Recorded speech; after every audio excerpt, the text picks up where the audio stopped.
मंत्र को उपनिषद। यह उपनिषद शुक्ल यजुर्वेद से संबंध है। उपनिषदकार कहते हैं कि यह जीवात्मा स्वयं को परमात्मा का अंश अनुभव करता हुआ भी उसे सहज रूप में देख नहीं पाता। जब देहासक्ति तथा देहाभिमान रूपी अंधकार छूटता है तभी उसे देख पाना संभव होता है। सामान्य रूप से लोग अविनाशी और अविचल माया का ही ध्यान करते हैं। उसमें संव्याप्त हंस रूप उस परमात्मा का अनुभव करना आवश्यक है। उसी को व्यक्त अव्यक्त, द्वैत अद्वैत, सूक्ष्म एवं विराट रूपों में गाया गया है। सभी मंत्रों का रहस्य वही ब्रह्म है। ऋषि ने उसे ब्रह्मचारी, स्तंभ की तरह अडिग, संसार रूप में फलित होने वाला तथा विश्व शकट को खींचने वाला कहा है। 8 चरणों वाले पवित्र स्वरूप हंस परमात्मा रूप, त्रिसूत्र, व्यष्टि, समष्टि, तदुभय रूप, अति सूक्ष्म, अव्यय और देदीप्यमान उस परमात्मा चेतना को हम भक्ति, ज्ञान, कर्म 3 मार्गों से सर्वत्र अनुभव करते हैं, परंतु देख नहीं पाते। यद्यपि वह परमात्मा चेतना निर्गुण है तो भी वह गुण रूपी गुहा में समाया हुआ है। सामान्य पुरुष मोहादि से सम्मोहित अवस्था जन्य अंधकार में निमग्न रहते हैं, परंतु सात्विक गुणों में अवस्थित रहने वाले पुरुष उसे अपने अंतःकरण में देखते हैं।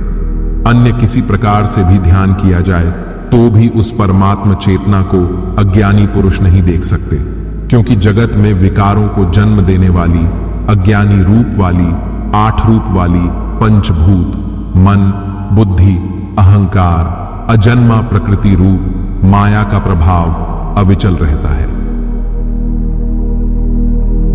ध्यान चिंतन के द्वारा ही उस माया के ज्ञान की प्राप्ति होती है। उसी माया के द्वारा यह आध्यात्मिक जीव विस्तार को प्राप्त होता है और बंधन से मुक्त होने के लिए प्रेरित होता है। वस्तुतः पुरुष जो आध्यात्मिक पुरुषार्थ करता है, उसी पुरुषार्थ के द्वारा यह जगत अधिष्ठित है। यह गौरूपो माया उत्पत्ति और प्रलय से युक्त है, सबकी सहायिका है, प्राणी मात्र की पोषिका है। यह श्वेत, कृष्ण और रक्तवर्णा सत, रज, तम है तथा संपूर्ण कामनाओं को पूर्ण करने वाली है।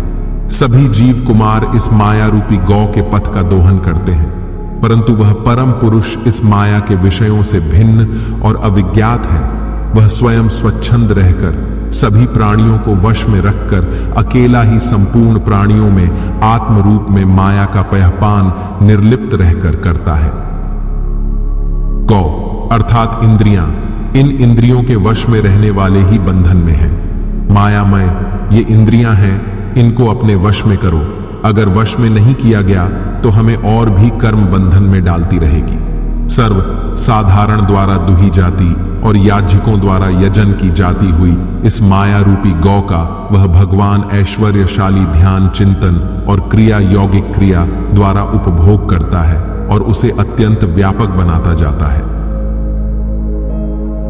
महात्मा पुरुष सुरूप वर्ण वाले इस जगत रूप पीपल का फल खाते हैं और इस जगत की माया में उस उदासीन परम पुरुष और परमहंस को ही देखते हैं। सभी स्नातक और अध्वर युगण उसी का गान करते हैं। शास्त्रज्ञ जन ऋचाओं के माध्यम से तथा स्तोता जन स्तुतियों के द्वारा उसी परम पुरुष की स्तुति करने हैं और उसी के लिए रथंतर संज्ञक तथा बृहद साम का सप्तविध गान करते हैं।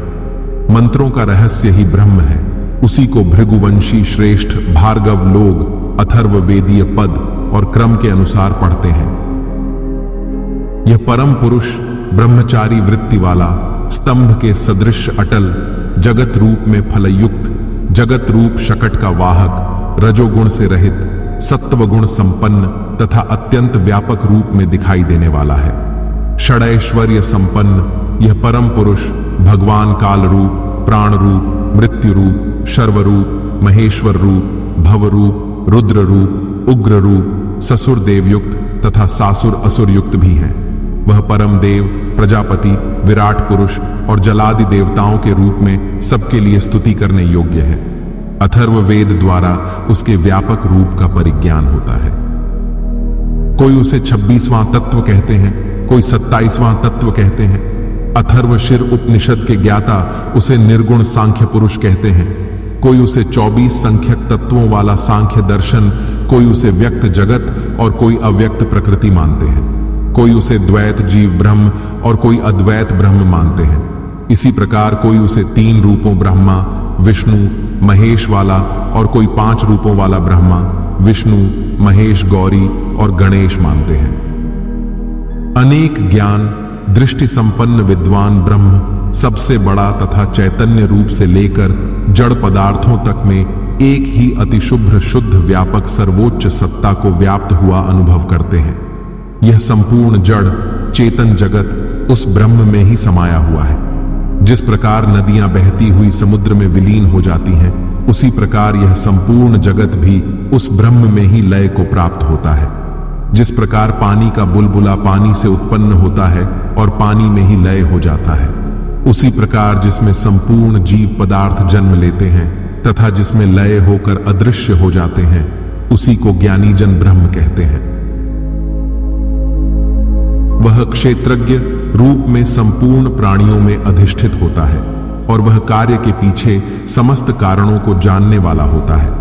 ऐसे उस परम पुरुष को विद्वान साधक बार बार देखते हैं। जो विद्वान ब्रह्मवेत्ता उस ब्रह्म को जानते हैं, वे उसी ब्रह्म में लीन हो जाते हैं। उसी में लय होकर वे अव्यक्त रूप से सुशोभित होते हैं। यह सुनिश्चित है। यही उपनिषद रहस्य है। अतः संकल्प से ही संसार उत्पन्न हुआ है। जैसे हमारे विचार हैं वैसे ही हम हैं।